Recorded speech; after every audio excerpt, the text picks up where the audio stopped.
Boa noite a todos. Vou fazer uma proposta para vocês. Quem respondeu boa noite com maior entusiasmo vai concorrer a um copo de água fluida totalmente grátis.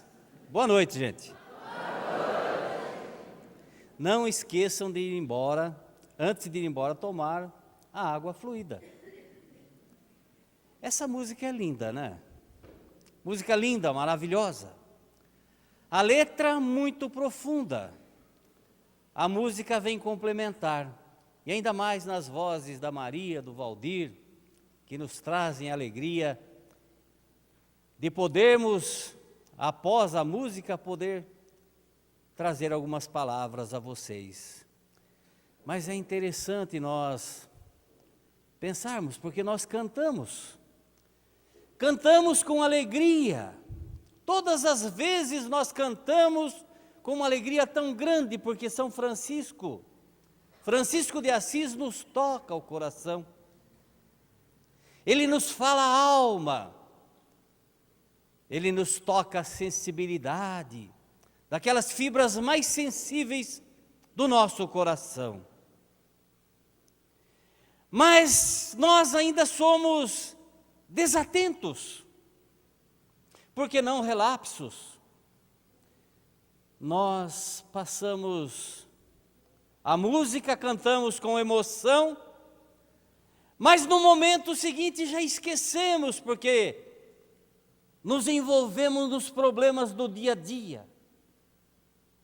Antes de começar a palestra, coloquei o nosso celular aqui do lado desligado, porque é tanto problema, é uma coisa, é outra e a gente se envolve nisso daí.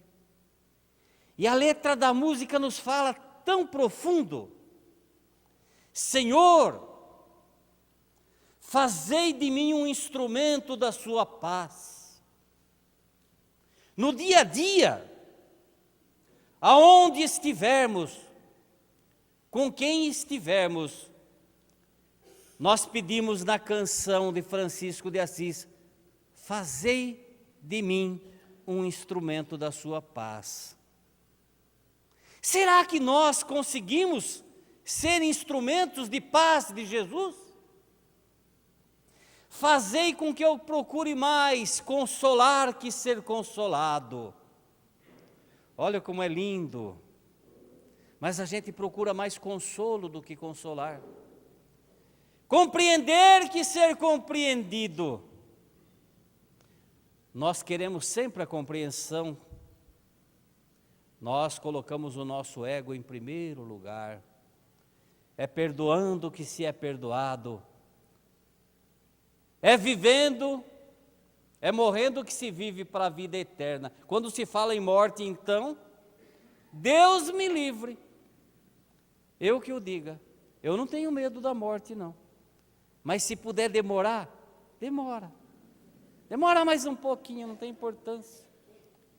Mas é interessante como a música que nós cantamos, e ela nos convida, esse é um convite que nós recebemos do próprio Cristo.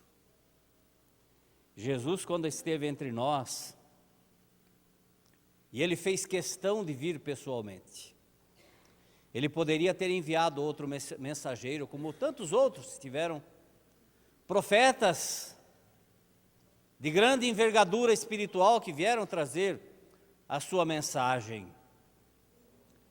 Quando veio a oportunidade que a humanidade já estava preparada para ouvir a grande mensagem, a mensagem de amor, porque Deus é amor. Deus é a essência mais sublime do amor.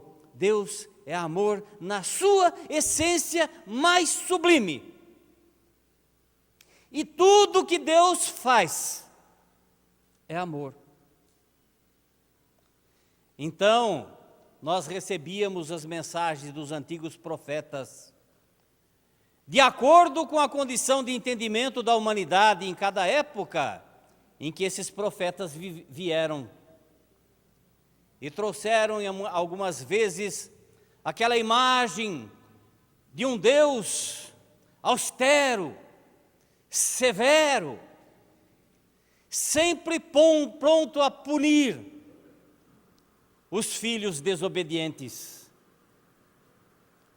Nós somos ainda crianças espirituais, mas cada um de nós foi criado em um momento muito sublime, de amor muito profundo. Se tudo que Deus faz é amor, a nossa criação foi um momento de amor na sua essência mais sublime.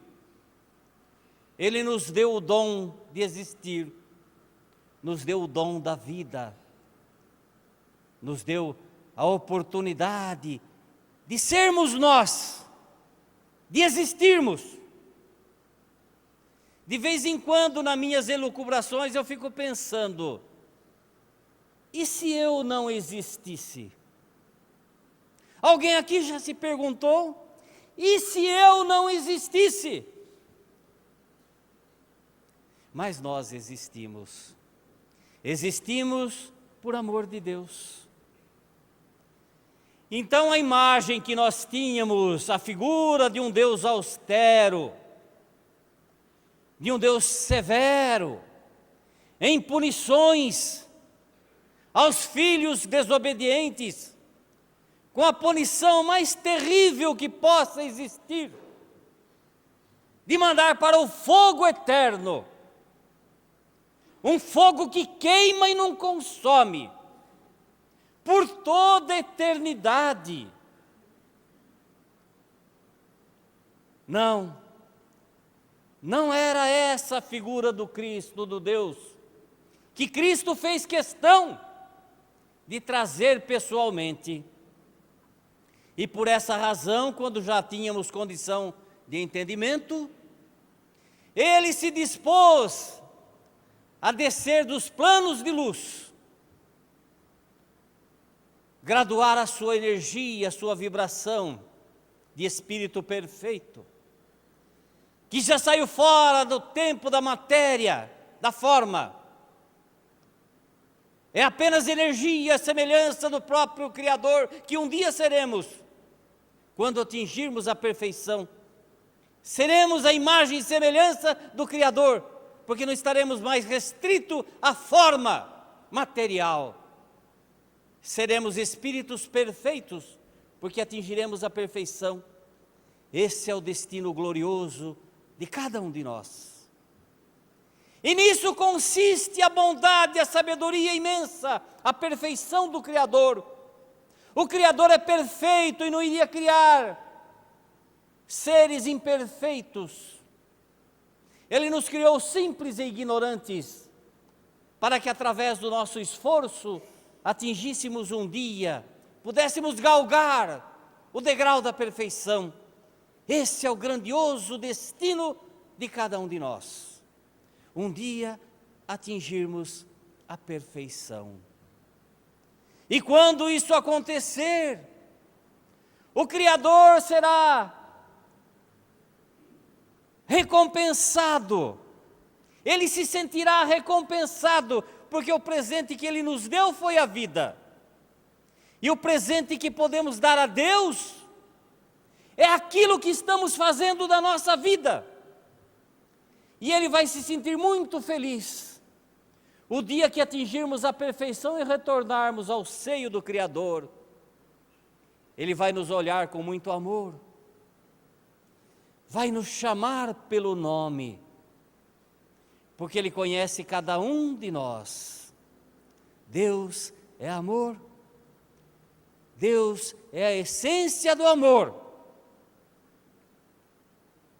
e tudo o que Ele faz é perfeito, é sábio, é amor. Então Jesus tomou sobre si essa incumbência, e para que isso acontecesse, segundo os Espíritos demandaram mais de 1000 anos terrestres, que possivelmente para os Espíritos que estão fora da forma da matéria, o tempo é diferente. Porque não se mede mais o tempo como nós medimos, porque estamos presos na forma. O dia e a noite, porque a terra gira em torno de si, gira em torno do sol, os dias, semanas, os meses, os anos, os séculos, os milênios sem fim. Para os espíritos que atingiram a eternidade na perfeição, o tempo é diferente. Mas, para se fazer presente num corpo frágil de carne, o mestre teve que reconstituir seu corpo perispiritual, que já não existia mais, graduar a sua vibração sideral, e na contagem dos anos terrestres demandou mais de 1000 anos, para se fazer presente num corpo frágil de carne. E aqui, olhar nos nossos olhos, sem privilégios, porque quando assumiu essa responsabilidade, o mestre não pediu nenhum privilégio. Ele veio num corpo físico, de matéria, igual ao nosso, sentindo todas as injunções da matéria, fome, sede, frio. A matéria era a mesma. O que fazia diferença era o espírito que habitava aquele corpo. E assim o mestre caminhou entre nós, olhando nos nossos olhos, sempre com muito amor. Se havia alguém que podia e tinha condição e conhecimento de causa, que pudesse julgar e condenar, esse era Jesus. Jesus tinha as credenciais e era um espírito perfeito. Ele conhecia as nossas limitações. E toda vez que ele olhava para nós, ele olhava nos nossos olhos. Ele não via a nossa aparência física.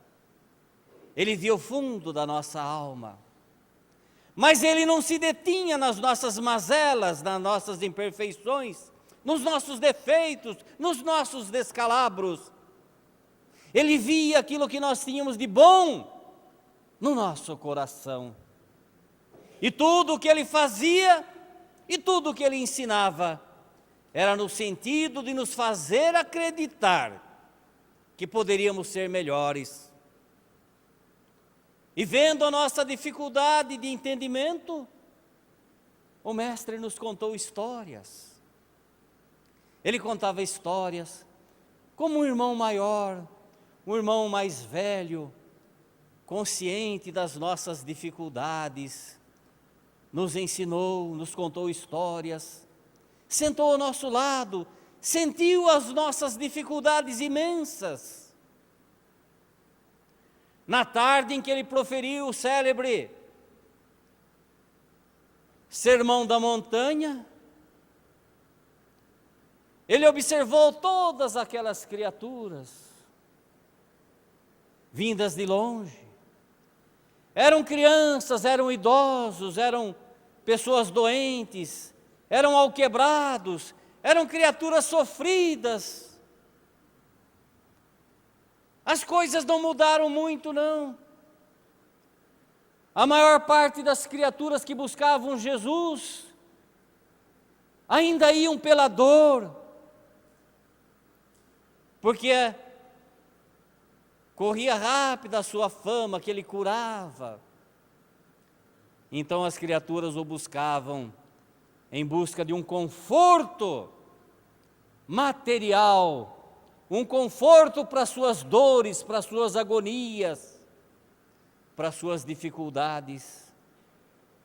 E naquela tarde, quando ele se postou num local mais elevado, e ele olha para a multidão, e ele vê em cada um a sua angústia, a sua dor, o seu problema.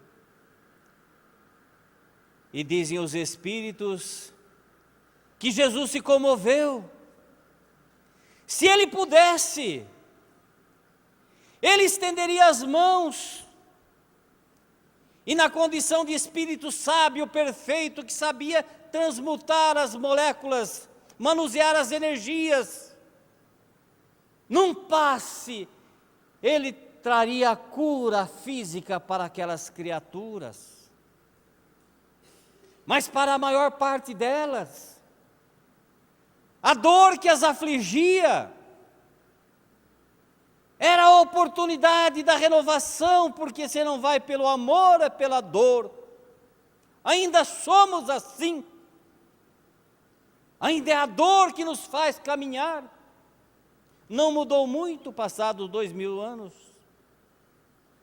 Então o mestre se dirige a elas falando das bem-aventuranças, para que não se desesperassem, para que não se afligissem, para que confiassem no Criador, porque aquele que sofria, haveria a oportunidade de ser feliz. As criaturas que passavam por tribulações, por provações, haveriam de encontrar a oportunidade da renovação e ser feliz. Então ele fala as bem-aventuranças, que nada mais é que uma mensagem: evolua, aprenda com o sofrimento, porque o sofrimento é uma causa. Ele traz atrás de si uma causa. Cessar da causa, cessa a consequência. Se não aprendermos com a dor, se não nos modificarmos, a dor continua, a dor não cessa. A dor só cessa quando se atinge o objetivo espiritual, em que o ser humano aprende, como diz na canção de Francisco de Assis, a perdoar, em vez de ser perdoado, a amar mais, sem esperar ser amado, a compreender, sem ser compreendido. Pois é dando que se recebe. Nós ainda jogamos peteca com as mãos fechadas.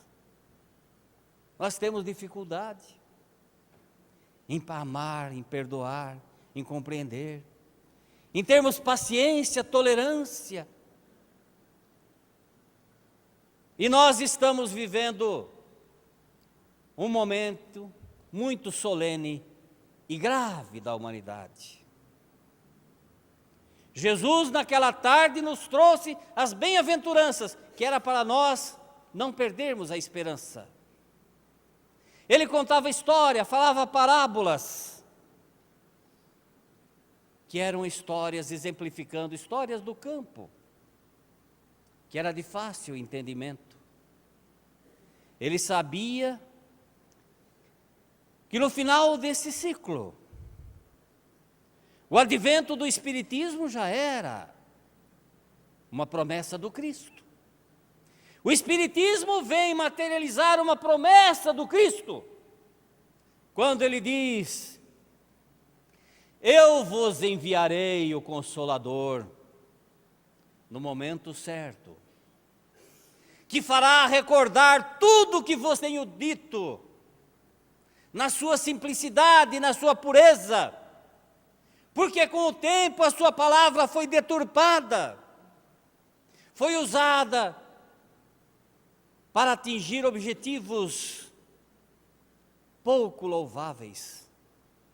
Ele sabia de tudo isso, então ele promete: virá o Consolador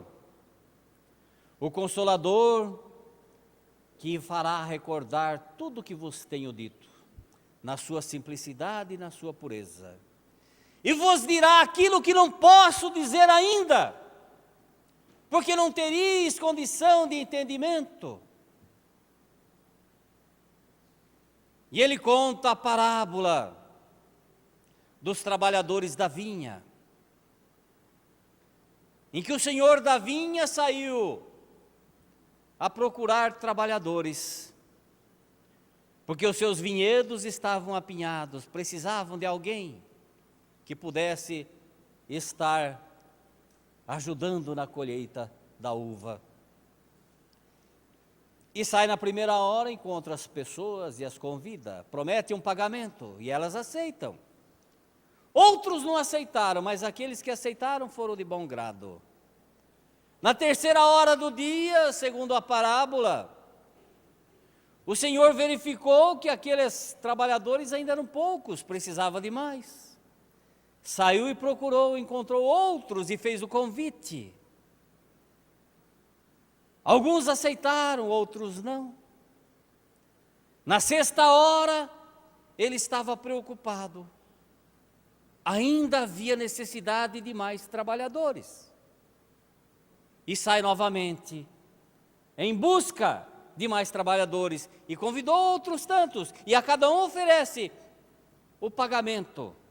O seu pagamento será um valor X. Na nona hora assim procedeu, e na 1ª hora estava terminando a jornada, estava terminando o ciclo daquele dia, mas precisava de mais alguém. E ele sai mais uma vez e encontra aquelas pessoas que estavam à disposição e as questionam: por que vocês não estão trabalhando? E elas respondem: porque ninguém nos ofereceu trabalho. E ele diz: então venham comigo. Vocês vão trabalhar na minha vinha, e eu vos pagarei de acordo com o merecimento. E vão. Quando termina o ciclo, ele chama todos os trabalhadores e começou a pagar dos últimos para o primeiro. Os que foram na 1ª hora receberam um valor X, que ele havia prometido aos que foram à primeira hora. Os trabalhadores da primeira hora ficaram imaginando: o nosso pagamento será muito maior. Mas assim ele procedeu pagando a mesma quantia a todos eles, e foi questionado: por quê? Estais pagando a mesma quantia àqueles que vieram por último, e nós que aguentamos o rigor do dia, estamos recebendo o mesmo salário? Então o senhor da vinha lhes diz: todos recebem de acordo com a sua boa vontade. Eu estou pagando a vocês aquilo que nós combinamos.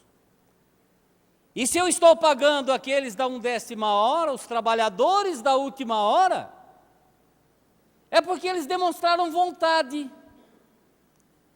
e se dispuseram a trabalhar na minha vinha. Não fui injusto com ninguém. O Espiritismo nos traz uma grave e solene advertência. Quem são os trabalhadores da última hora? Nós espíritas nos candidatamos como trabalhadores da última hora, porque está soando a 1ª hora.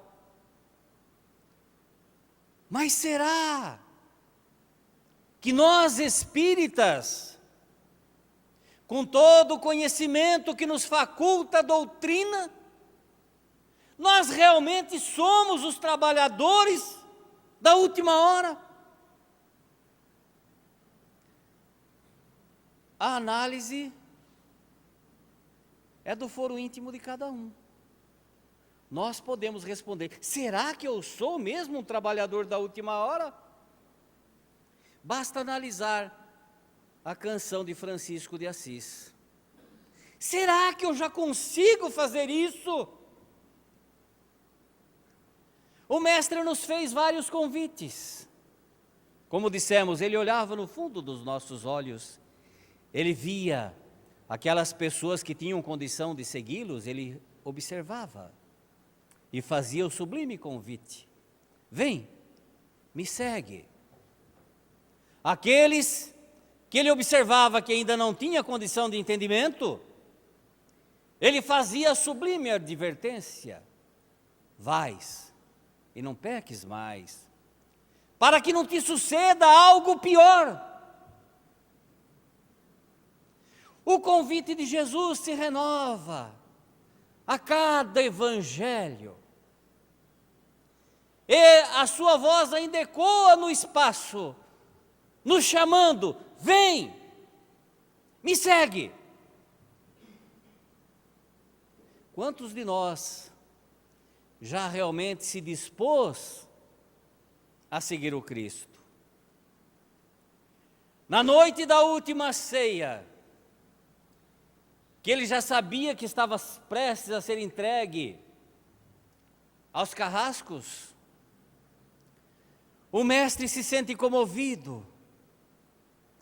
Ele olha para os seus discípulos muito amados, porque apesar das dificuldades daquelas criaturas brutas, daquelas criaturas ainda com dificuldade de entendimento, rudes, ele via o coração de cada um e sabia o que ia no coração de cada um. Ele amava demais cada um deles. Durante a ceia, aquela última ceia que ele sabe que são os últimos momentos que ele está com aqueles amigos queridos, o que ia no coração do mestre? E ele, comovido, reparte o pão e de forma simbólica diz: este é o meu corpo, é o pão da vida. Oferece o vinho, bebei comigo, vocês são meus irmãos, fazei isso em minha memória. Por que em minha memória? Porque quando desencarnamos, quando partimos dessa para melhor, não levamos nada. As pessoas muitas vezes vivem pensando: eu tenho apartamento no Tatuapé, em Moema, lugares caros o metro quadrado. Eu tenho apartamento de cobertura, eu sou advogado, eu sou engenheiro, eu sou juiz, eu sou desembargador. Eu tenho muitos dólares guardados. Vou cuidar do meu corpo físico. Vou malhar. Ficar com barriga de tanquinho. Porque eu vou cuidar do meu corpo. Meu? Será que é meu? Eu vou dizer um segredo para vocês hoje. Nada é meu. Nós não temos nada, nem o corpo. Porque depois que partimos dessa, não levamos nossos bens, as nossas aquisições, não levamos o talão de cheque, não levamos o cartão com limite e sem limite, internacional. Não levamos nada, nem o corpo, que a gente fica com barriga de tanquinho durante um tempo, depois a lei da gravidade derruba mesmo, não tem jeito. Nem o corpo nós levamos, nós não temos nada. O que é que nós levamos? São as coisas boas que nós cultivamos na vida, os valores da alma, os valores espirituais, que nós vivenciamos no amor, na alegria, no carinho, na amizade, no respeito, no perdão, na compreensão, na tolerância, na paciência. São virtudes que nós acumulamos e guardamos no fundo de um baú chamado coração. É a única coisa que nós levamos. E quem fica aqui por tudo que fizemos, enfeitam a memória. A única coisa que fica é a memória.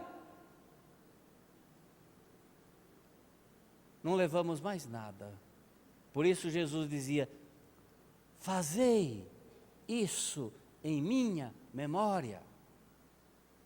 Sentindo a gravidade do momento, Jesus sente aquele momento de angústia.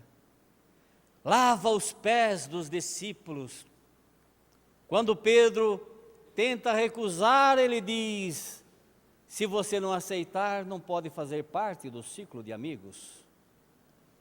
Você é um amigo muito querido, se colocou na condição de servidor.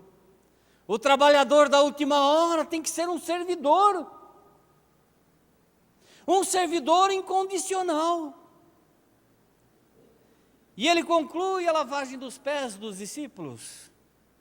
E após a ceia, estão todos refestelados, satisfeitos. E não se dão conta que o mestre dizia para eles: daqui a pouco não estarei mais com vocês. Mas não caía a ficha. E Jesus então resolve se afastar um pouco, ele sai, vai para o Horto das Oliveiras, que fica logo do lado, atravessando o rio Cedron. Era uma noite de muito calor, os discípulos saíram para fora e ficaram dialogando, então ele pede. Ele sente necessidade de que os amigos pudessem orar por eles. A oração é algo extraordinário. E quando é de coração, que vem do fundo da alma, ela tem um valor incomensurável. Então ele pede, orem por mim, porque eu preciso. Se afasta, atravessa o pequeno rio Cedron, era um pequeno riacho, chega no Horto das Oliveiras, em oração, pede que o Senhor o ampare, que lhe dê forças para aquele momento de sacrifício supremo. Passa meia hora, ele retorna, encontra os discípulos dormindo. O mestre se sente assim tão entristecido, porque é um momento tão grave. E os discípulos não entendiam, adormeceram, ele os acorda e pede, mas será que vocês não conseguem orar por mim? Pelo menos por alguns minutos? E os discípulos, sentindo que Jesus estava triste, acordam e dizem, não, Senhor, iremos orar sim. E ele novamente se afasta mais uma vez e vai orar, em silêncio, na comunhão com o Pai. Passa mais um pouco de tempo, ele volta. Novamente os discípulos estão dormindo. Na verdade, tudo isso é algo para nós pensarmos bastante. Porque já se passaram mais de 2000 anos. O Mestre nos convida. Vem comigo. Sigam meus passos. Mas nós continuamos dormindo. À semelhança dos apóstolos, nós continuamos dormindo. Nós precisamos acordar, ter a real dimensão da responsabilidade que nos compete como trabalhadores da última hora. Mas será que nós já estamos preparados para realmente sermos os trabalhadores da última hora? Depende de cada um de nós. Depende só de nós. Antes de Jesus poderia se alegar, eu não conhecia o Evangelho. Depois de Jesus, essa desculpa não nos cabe mais. Nós conhecemos o Evangelho, e se não conhecemos, é por indolência da nossa parte, porque tínhamos obrigação de conhecer. O que nós precisamos realmente é ter uma ideia real de valor espiritual. De quem foi Jesus? De quem somos nós? Eu ouvi um ditado, desde criança tenho ouvido esse ditado que diz, o homem é rico quando tem muitos amigos. Hoje então no Facebook tem gente que é milionário. Nossa, no Facebook eu tenho não sei quantos 1000 amigos, porque já se fala de 1000 para cima. Eu tenho tantos amigos no Facebook. Mas se nós formos olhar mesmo amigo de relacionamento, amigo de escola, já vai cair para uns 30, 20, quem sabe. Mas amigo mesmo do dia a dia, aí a gente coloca as duas mãos, às vezes uma só. Aqueles amigos mais chegados, os amigos daqui, do peito, do coração. Mas você quer descobrir mesmo quem é teu amigo? Você quer saber mesmo quem é que é teu amigo? Chega para os seus amigos, aqueles que você considera mesmo, peça dinheiro emprestado. você vai perceber quem é que é teu amigo mesmo. Alguns possivelmente vai olhar para você e vai dizer, você que não é meu amigo, deve estar vindo pedir dinheiro emprestado. Olha, se tiver um amigo seu que falar assim, olha, eu vou te emprestar, mas vou te cobrar juro, hein? Esse já é amigo. Se tiver algum que falar, eu vou te emprestar e não vou cobrar nem juro, esse então é amigo até embaixo d'água. Mas você vai descobrir mesmo, na verdade, aquele que realmente preza você, preza a sua amizade. Se você chegar para ele e falar assim, olha, eu estou morrendo, eu estou com um problema grave no coração, eu preciso de um transplante do coração, você daria seu coração para eu viver? Ele vai olhar para você e falar assim, mas espera aí, se eu der meu coração para você, quem morre sou eu. O que você faria para um amigo? Qual o sentimento que você teria por um amigo que dissesse para você, eu dou a minha vida por você? Pensem, eu vou repetir a pergunta, porque nós temos que pensar muito nisso. Se um amigo chegasse para você e dissesse, eu vou dar minha vida por você, qual o sentimento que você teria por esse amigo? Com certeza vocês já sabem quem é esse amigo. Porque nós temos esse amigo. Um amigo que não mediu sacrifícios. Dizem que morrer na cruz foi o maior sacrifício do Cristo. Não negamos que foi um grande sacrifício, mas não foi o maior. Quem quiser saber, compre o nosso livro depois, está aí na Dona Marlene. Jesus, o Divino Amigo. Vocês vão saber qual foi o maior sacrifício de Jesus. Não foi morrer na cruz. Morrer na cruz representou um grande sacrifício, sim. Porque a lei romana determinava esse terrível suplício. A criminosos, a pessoas terríveis. Era um suplício terrível em que a pessoa era ferida apenas nos órgãos periféricos, não em órgãos vitais. A pessoa não morria pela exaustão do sangue ou por ter órgãos vitais atingidos.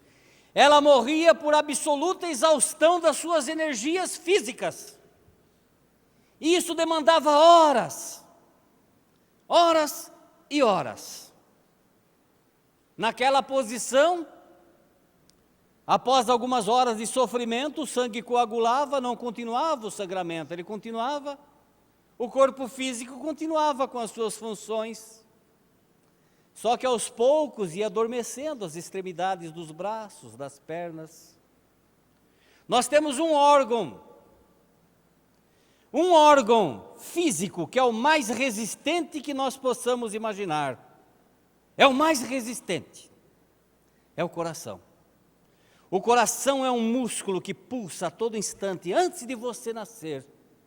Antes de você nascer, o sangue já estava pulsando, o coração estava pulsando, irrigando todas as células do seu corpo físico para manter sua vida. E ele só para, ele interrompe as suas funções quando você morre.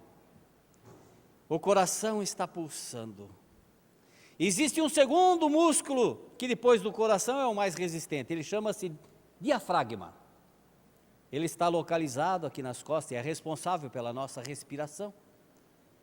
É o que infla e nos faz respirar e expirar o nosso pulmão. Ele também funciona, ele começa a funcionar quando você dá o primeiro grito após o nascimento, em que o médico dá aquele tapa no bumbum, você expira, ele começa a funcionar.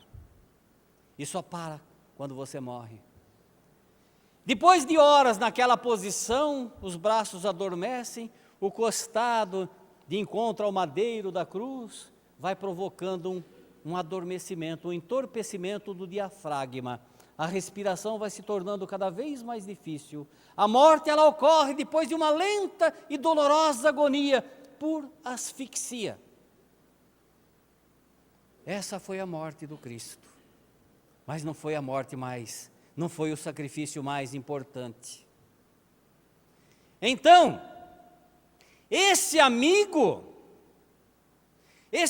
deveria ser reverenciado por nós.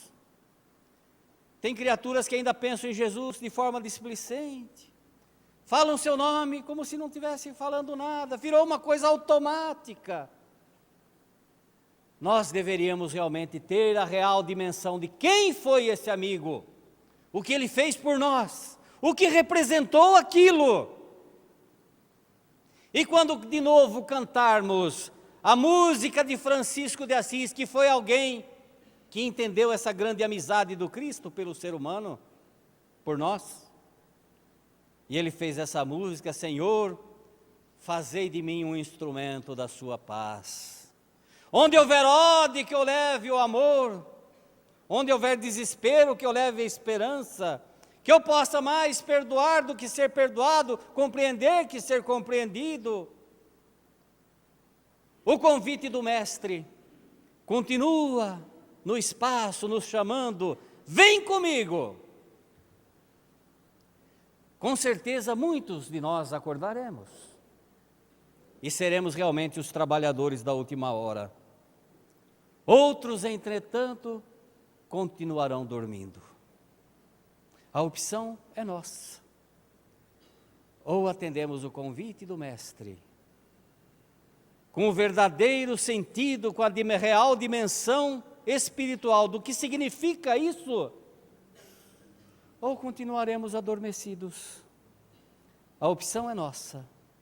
O alerta está dado. A 10ª hora soa, e nós somos conclamados como trabalhadores da última hora a oferecer o nosso trabalho, dar o nosso exemplo, dar a nossa contribuição. A hora é esta, a hora é chegada. Que a paz de Jesus, o Divino Mestre, o Divino Amigo, esteja no coração de todos.